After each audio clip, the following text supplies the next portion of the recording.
मैंने आपको पाठशाला में बताया था कि आटे के लिए तरसने वाले पाकिस्तान पर महंगाई का एटम बम फूटने वाला है, और वही हो गया। पेट्रोल और डीजल के दाम एक झटके में 35 रुपए बढ़ गए। पेट्रोल पाकिस्तान में 215 रुपए लीटर था, 250 का हो गया है। डीजल 228 रुपए का था, वो 263 रुपए लीटर हो गया। और मैंने आपको कहा था ना, ये 300 के पार जाएगा, वो भी होगा, क्योंकि अभी तो ये शुरुआत है। एक्सपर्ट्स बता रहे हैं कि अभी तो पेट्रोल डीजल के दाम और बढ़ेंगे, और मिड फरवरी तक यानी अगले 15 दिन में ही पाकिस्तान में पेट्रोल 309 रुपए लीटर होगा और डीजल 341 रुपए तक जाएगा। पाकिस्तान के वित्त मंत्री ने भी कहा है कि अभी जो रेट बढ़ाए गए हैं वो तो बहुत मिनिमम है, यानी कम बढ़ाया है। 35 रुपया बढ़ा दिया और कह रहे हैं कि कम बढ़ाया है, यानी आने वाले दिनों में पाकिस्तानियों का और तेल निकलने वाला है। पाकिस्तान ने पेट्रोल डीजल के दाम इसलिए बढ़ाए क्योंकि आईएमएफ की टीम पाकिस्तान पहुंच रही है। आईएमएफ से पाकिस्तान को मिलने वाला लोन रुका हुआ है, और इस रुके हुए लोन को लेने के लिए पाकिस्तान आईएमएफ को खुश करने में जुटा है। आईएमएफ ने पाकिस्तान से कहा था कि अपनी करेंसी पर प्राइस कैप हटाओ। पाकिस्तान ने प्राइस कैप हटा दिया। अब पाकिस्तानी रुपया 33 रुपए गिर गया, 260 रुपए प्रति डॉलर तक पहुंच गया। आईएमएफ ने पाकिस्तान से कहा था तेल, बिजली, गैस पर सब्सिडी कम करो। पाकिस्तान ने पेट्रोल डीजल पर जो सब्सिडी हटाई तो 35 रुपए महंगा हो गया। केरोसिन 18 रुपए महंगा हो गया। बिजली और गैस भी महंगी करने वाले हैं। आईएमएफ से लोन के लिए पाकिस्तान अपनी पब्लिक पर 20,000 करोड़ रुपए का टैक्स लगाने के लिए तैयार है। इससे पाकिस्तान में महंगाई दर 25% से बढ़कर 35% हो जाएगी। पाकिस्तान को दिवालिया होने से आईएमएफ ही बचा सकता है, इसलिए पाकिस्तान की सरकार अब कुछ भी करने को तैयार। उसको लग रहा है कम से कम यहां से पहले आईएमएफ से पैसा ले लो, बाद में देखेंगे कि सब्सिडी देनी है नहीं देनी। वो पैसा ही नहीं आएगा तो क्या करेंगे, फिर तो वैसे भी बर्बाद होंगे। पाकिस्तान का हाल यह है कि अब वहां आटा लोगों की हैसियत से बाहर की चीज। आटा तक, मतलब क्या कहते हैं, गरीब आदमी को क्या बोलते हैं, नमक रोटी खा लेगा। अरे भैया, नमक रोटी भी कैसे खाएगा, रोटी के लिए भी तो आटा लगता है। वो भी इतना महंगा है कि लोगों की हैसियत से बाहर की चीज हो रहा है। पेट्रोल लोगों की हैसियत से बाहर की चीज हो रहा है। प्याज लोगों की हैसियत से बाहर की चीज हो गई। भारत में प्याज 20 रुपए किलो मिल रहा है, पाकिस्तान में प्याज 320 रुपए किलो का बिक रहा है। 320।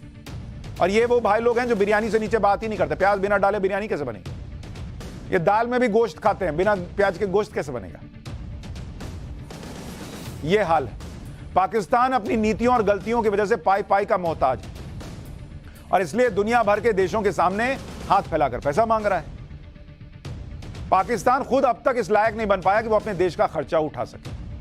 और ये कोई नई बात नहीं है कि वो कर्जा मांग रहा है, पैसे मांग रहा है, क्योंकि 1947 से लेकर अब तक पाकिस्तान का दुनिया से पैसे मांगने का एक लंबा ट्रैक रिकॉर्ड है।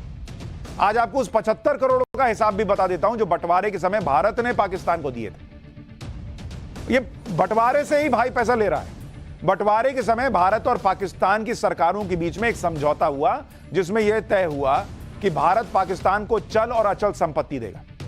उस समय भारतीय रिजर्व बैंक यानी आरबीआई के पास 400 करोड़ रुपए थे, जिनमें से 75 करोड़ रुपए पाकिस्तान के लिए तय हुए। 75 करोड़ में से 20 करोड़ रुपए विभाजन के समय ही दे दिए गए, और बाकी के 55 करोड़ रुपए यह फैसला हुआ कि पाकिस्तान की जरूरत के हिसाब से धीरे धीरे बाकी पैसा दे देंगे।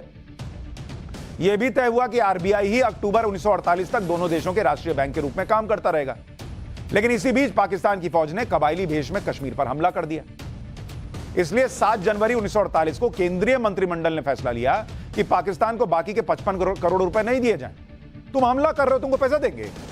हालांकि बंटवारे के समय बहुत से जानकारों ने आगाह किया था कि पाकिस्तान बंटवारे की रकम का इस्तेमाल भारत के खिलाफ ही करेगा, हथियार खरीदेगा ताकि भारत पर हमला कर सके। और हुआ भी वही, वो कश्मीर में कबायलियों को भेजने लगा। तो यहां कहा गया कि नहीं, अब इसको बाकी का पैसा देने का क्या मतलब, ये फिर अब वही तमाशा करेगा। लेकिन भारत ने बड़ा दिल दिखाते हुए तय किया कि जब पाकिस्तान को 75 करोड़ रुपए देने का वादा किया तो वादा निभाएंगे। कैसे हुआ ये? 15 जनवरी को फिर से कैबिनेट की बैठक हुई और उसमें 55 करोड़ रुपए पाकिस्तान को देने का फैसला हुआ। लेकिन पाकिस्तान तो आदत से मजबूर था, उसने हमेशा वो पैसा भारत के खिलाफ आतंकवाद और अपने यहां भ्रष्टाचार के लिए इस्तेमाल किया।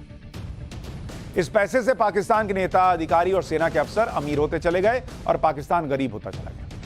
पाकिस्तान के बहुत से नेताओं और सेना के अफसरों के ब्रिटेन और दुबई में बड़े बड़े बंगले हैं। सरकार और सेना से रिटायर होने के बाद वो लोग वहीं आराम से रहते हैं, और पाकिस्तान के लोग एक मुट्ठी आटे के लिए सड़कों पर मरने मारने के लिए तैयार हैं। यह है पाकिस्तान की मौजूदा हालत।